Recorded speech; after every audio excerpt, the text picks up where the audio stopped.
Hi everyone. Another early morning in the beautiful town of Idaho Springs. I really don't have time for makeup, but I feel urged to speak my mind this morning.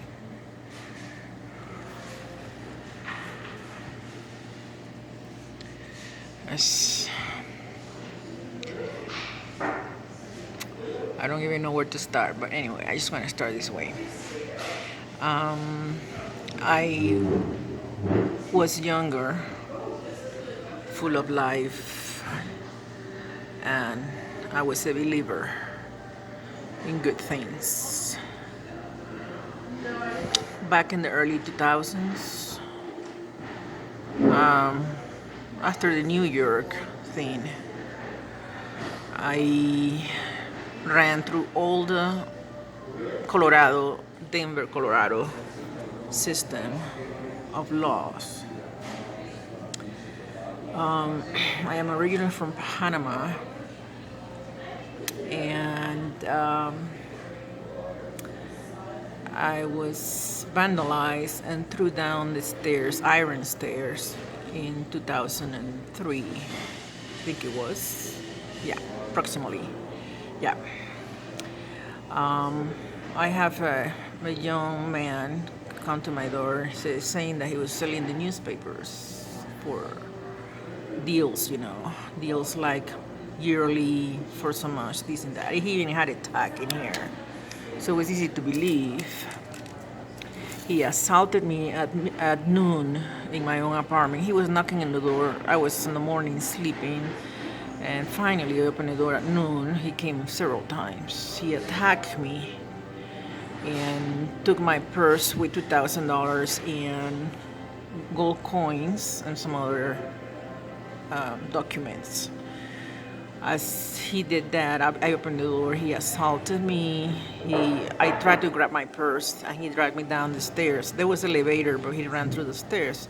So he shook me off, me holding his arm and my purse, and I rolled the stairs. It was an iron and concrete stairs.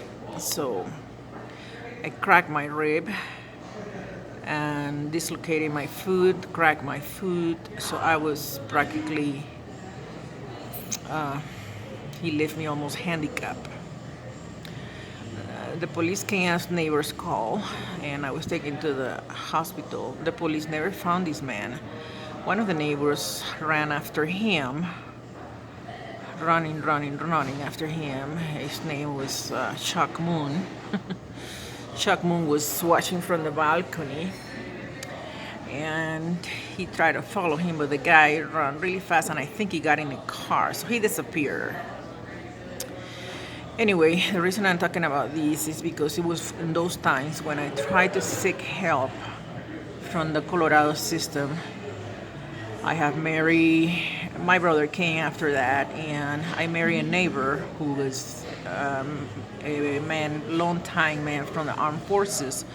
He was in Iraq and he was in Panama for the invasion of Panama.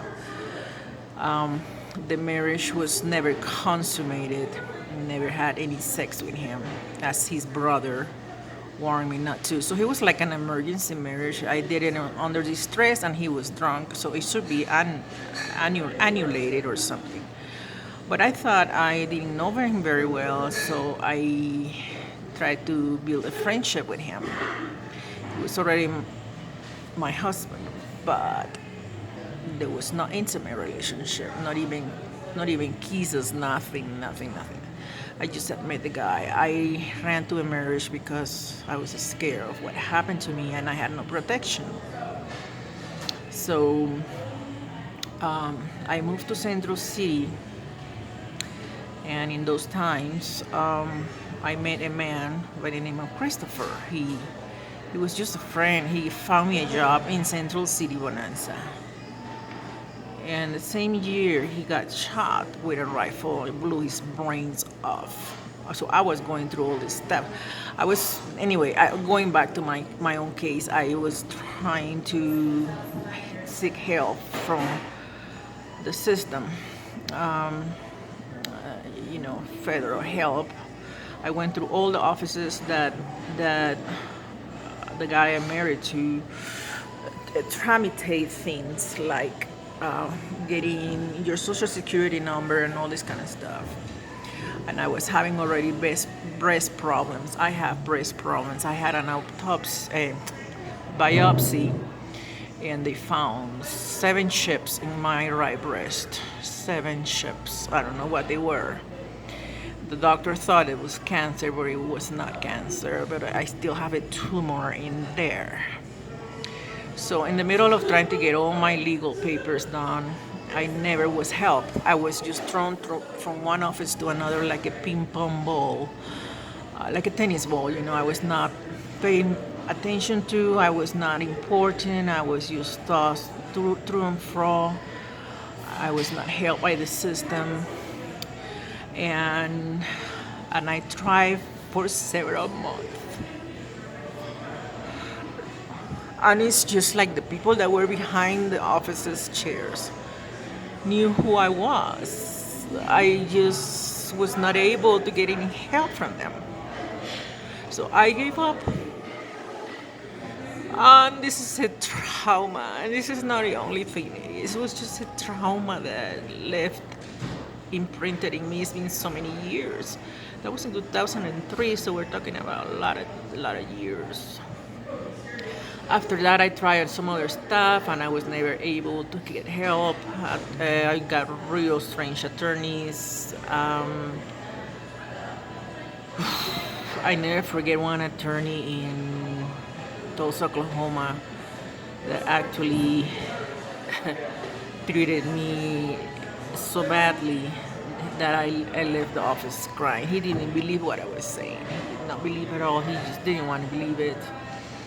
So the reason I'm talking about this is because today, this trauma from the past has affected the way I think today, the way I take decisions today. I just feel that there's no help. And I am not the only person. I have found even American people that have gone through situations similar to these, and they have shared with me that they feel the same thing.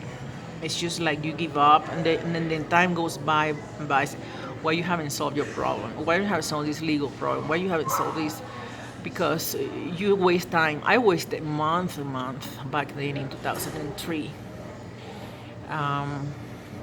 I was raised in a good family that respect the law and everything, but I got that trauma. I even feel that if I try again, it's not gonna work, because I get intercepted by life controllers.